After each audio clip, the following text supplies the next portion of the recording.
If they want to do that, I have no problem with that. I certainly wouldn't want them to take away us breaking the balls in. That would, I think that's a great thing for all the quarterbacks to have the balls in play that they want to use. Everybody has a preference. Some guys like them round, and some guys like them thin. Some guys like them tacky. Some guys like them brand new. Some guys like old balls. I mean, they're all different, and it's leather, and it's all, every batch comes. They're different. So you got to feel them, and you try to go out and you try to use the ones that you like the best, the ones that you use in practice. You want to go out there and try to have the most possible consistency you can to go in the game. So would you then go to the league and say, hey, let's change these rules. Let's make sure I'm never touching the ball that I believe is the proper way that might not be. Absolutely. If they want to check that, I would love for them to be a 12-man. Like I said, I think that's the perfect fit for me. I know there's other quarterbacks, like I said, that may prefer more than that. But that's what works for me. It's all a very individual thing. You saying the refs might have missed this? Am I saying that? Is it possible the refs missed this and they didn't catch it? I don't have any, I'm not a conspiracy theorist. I don't, I don't know what happened. I mean, I have no explanation for it. I don't know what happened between the time that I touched it and, really till Monday morning, I had no idea what happened with the balls. So who handles the balls after the ref hands them back over to the team? I have no idea. That's not part of my process. Ball boy, equipment manager. I have no idea. I'm, preparing for the game. I would never be a part of that. Who gets better you would practice and say, I might like this ball for the game. Where does that ball go? The quarterbacks always, will throw the balls, and if we like a ball, then we throw it aside.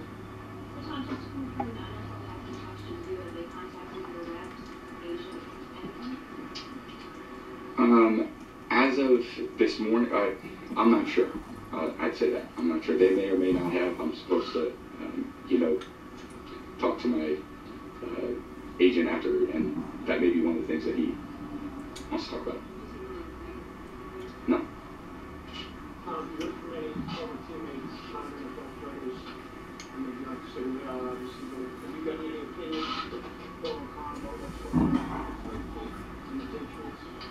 Well, I've had a lot of, great support from, a lot of people, and I think that in a situation like this, it's really, it's a very, like I said, sometimes some of the toughest things you deal with end up being the best things because you realize the people that you can rely on that love you and support you through, something like this. So it's I appreciate all their support.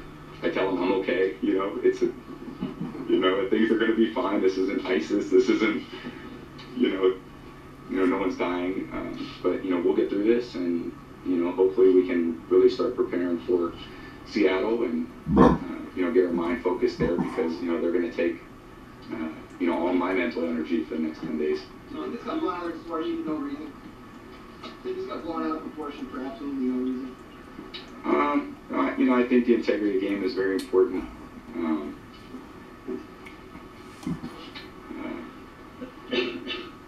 Yeah, integrity of the game is very important. Tom, have you personally sought out anyone from the equipment staff to ask them if they did anything?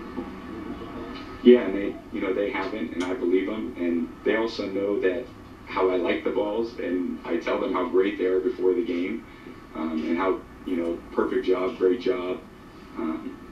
So they know how I like it, and that's exactly the way they are. Tom, one of the things I told you earlier, one of the things you said was, I don't know that. You just said, I don't know that yet. Most of football players, you guys are the two most prepared guys for any situation.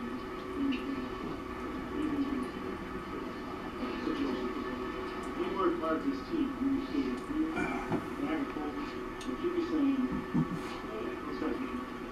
You know everything else. Well, it's whoever opinion, everybody can have an opinion, Ron, and I think that, whatever opinion people have, I mean, that's okay by me. I think I put myself in this position where I can stand up here and deal with that. I know what I go through on a daily basis. I know the process that I take I also know what's in my control and what's out of my control. So I think a lot of my whole life has been about focusing on the things that are in my control and trying to do the best with that opportunity and the best I can with it. If I don't know something, I don't know something. I don't know what to say other than that. I just know the process that I go through, and I'm very comfortable with it. And you know, hopefully we can, you know, go forward and play a great game in a week from Sunday. Tom, when you left the field on Sunday to go home, Sunday night, is the last thing you ever think you'd be talking about Thursday before? Yeah, absolutely. I mean, like I said, I had no. Yeah. Thanks, guys. I think they said that's it about 10 minutes ago. So, thank you, guys. Bye-bye. Well, there's Tom Brady exiting stage left, saying he had no knowledge. He doesn't know how the balls were deflated by some 2 pounds per square inch. I'm going to ask you guys the same question I asked you guys when Bill Belichick had his press conference this morning. I said, did you believe what he had to say? Let me ask you guys the same question with Tom Brady. Did you believe what he had to say? I did not believe what Tom had to say. Those balls were deflated. Somebody had to do it. And I don't believe there's an equipment manager in the NFL that would, on his own initiative, deflate a ball without the starting quarterback's approval. I just didn't believe what Tom Brady had to say. You seem pretty emotional about this. Well, you know, it's disappointing because my experience is, listen, I started 151 games. There wasn't one game ball that I didn't put my hands on. You know, there is a protocol, there is a process. And my time with Jacksonville was, we practiced with those 3 balls, the new balls, for 3 days leading up to the game. On Saturday, the equipment manager would say, hey, listen, we've got the footballs for you. Hey, check them out, do you like them? I would go to every football. I would pick them up, I would squeeze them, because the last thing I wanted was an overinflated football. I wanted to be able to put my hands in it. I wanted my footballs at 13 PSI. And that's what the equipment managers did. That was my preference. So I wanted to make sure that they wasn't overinflated, and if they weren't to my specifications, if they were a little new, if they just weren't worn in enough, I'd have them brush them or rub them down to make sure on game day that they're ready. On Sunday, I checked them again.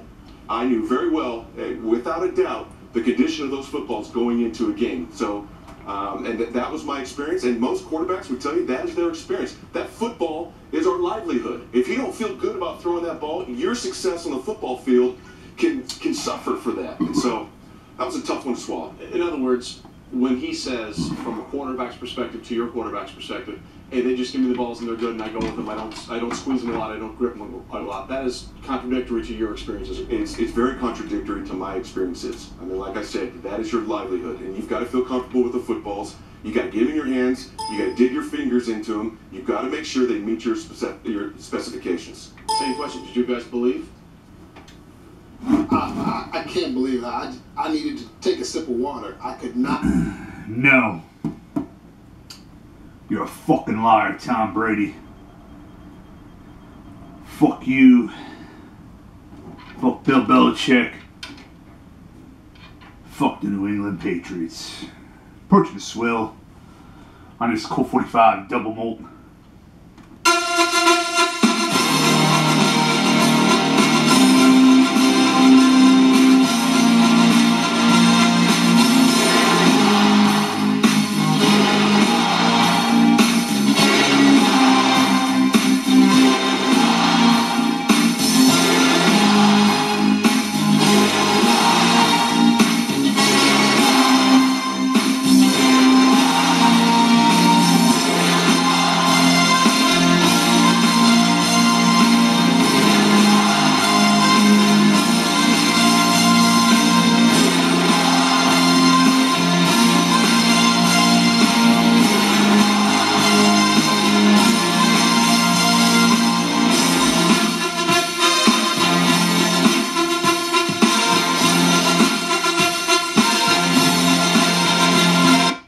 Colt 45 did double the malt.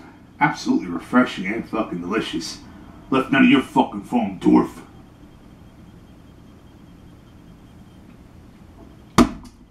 Follow me on Twitter, Trentseal1. Subscribe to your YouTube channel, CY2.